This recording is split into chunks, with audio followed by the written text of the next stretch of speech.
خلیفہ اول حضرت ابو بکر نے سب سے پہلا یہ حکم دے کر کہ اسامہ کا لشکر رومیوں کے خلاف لڑنے جائے گا، سب کو چونکا دیا۔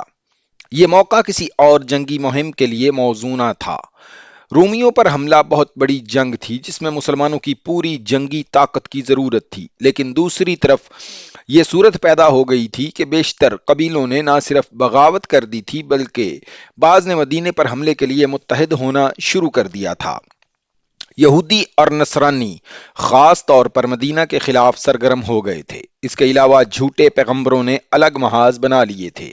طلحہ اور خصوصاً مسلمہ نے جنگی طاقت بہت جمع کر لی تھی۔ اسلام بہت بڑے خطرے میں آ گیا تھا۔ حضرت ابوبکر کے حکم کا پس منظر یہ تھا کہ تبوک اور موتا کے مارکوں کے بعد رسول اکرم نے یہ ضروری سمجھا کہ رومیوں پر حملہ کر کے ان کا دم خم توڑا جائے۔ تبوک اور موتا کے مارکوں میں تو یہ کامیابی حاصل کی گئی تھی کہ ان قبیلوں کو مطیع کر لیا گیا تھا جن کا خطرہ تھا کہ وہ رومیوں کے ساتھ اتحاد کر لیں گے۔ اب رومیوں کو ختم کرنا ضروری تھا۔ یہ فیصلہ ملک گیری کی خاطر نہیں بلکہ نظریاتی دفاع کے لیے کیا گیا تھا۔ یہودی اور نصرانی اسلام کے خلاف رومیوں کے کیمپ میں چلے گئے تھے۔ رسول اللہ نے رومیوں پر حملے کے لیے ایک لشکر تیار کیا تھا جس میں مہاجرین اور انصار کے سرکردہ افراد بھی شامل تھے۔ اس لشکر کے سپہ سالار زید بن حارثہ کے بیٹے اسامہ بن زید رضی اللہ تعالی عنہ تھے۔ ان کی عمر بمشکل 20 سال تھی۔ مورخوں نے لکھا ہے کہ اسامہ کو رسول کریم نے اس لیے سپہ سالار مقرر کیا تھا کہ نوجوانوں میں قیادت کا شوق پیدا ہو اور وہ اپنے آپ میں اسامہ جیسی صلاحیتیں پیدا کرنے کی کوشش کریں۔ اسامہ کو رسول کریم ویسے بھی بہت چاہتے تھے۔ حضرت اسامہ کے والد زید بن حارثہ جنگ موتا میں شہید ہو گئے تھے۔ حضرت اسامہ لڑکپن میں ہی عسکری صلاحیتوں اور شجاعت میں بہت بڑھ گئے تھے۔ جنگ احد کے وقت اسامہ بچے تھے، اس لیے اس جنگ میں شریک نہ ہو سکے، لیکن اسلامی لشکر مدینہ سے روانہ ہوا تو اسامہ راستے میں کہیں چھپ کر بیٹھ گئے۔ جب لشکر ان کے قریب سے گزرا تو وہ لشکر میں شامل ہو گئے۔ ان کی مراد پھر بھی پوری نہ ہوئی۔ انہیں میدان جنگ میں دیکھ لیا گیا اور واپس بھیج دیا گیا۔ البتہ حنین کی جنگ میں انہوں نے سب کو دکھا دیا کہ شجاعت کیا ہوتی ہے۔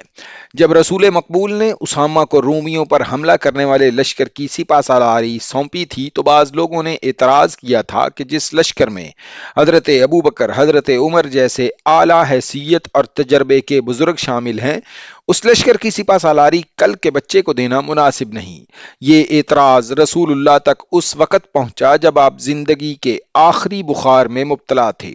آپ میں بولنے کی بھی سکت نہیں تھی۔ آپ نے بخار سے ذرا نجات حاصل کرنے کے لیے اپنی ازواج سے کہا کہ آپ کو غسل کرائیں۔ آپ پر پانی کے 7 مشکیزیں ڈالے گئے۔ اس سے بخار خاصا کم ہو گیا۔ نقاہت زیادہ تھی۔ پھر بھی آپ مسجد میں چلے گئے جہاں بہت سے لوگ موجود تھے جن میں اعتراض کرنے والے سرکردہ افراد بھی تھے۔ اے لوگو، رسول اللہ صلی اللہ علیہ وآلہ وسلم نے فرمایا، اسامہ کے لشکر کو کوچ کرنے دو۔ تم نے اس کی سپہ سالاری پر اعتراض کیا ہے، ہم نے اس کے باپ کی سپہ سالاری پر بھی اعتراض کیا تھا۔ میں اسامہ کو اس منصب کے قابل سمجھتا ہوں، اس کے باپ کو بھی میں نے اس منصب کے قابل سمجھا تھا، اور تم نے دیکھا میں نے سپہ سالاری اسے سونپ کر غلطی نہیں کی تھی۔ اعتراض ختم ہو گیا اور رومیوں کے خلاف لشکر کوچ کر گیا۔ لیکن جرف کے مقام پر پہنچا تو اطلاع ملی کہ رسول کریم کی بیماری تشویشناک صورت اختیار کر گئی ہے۔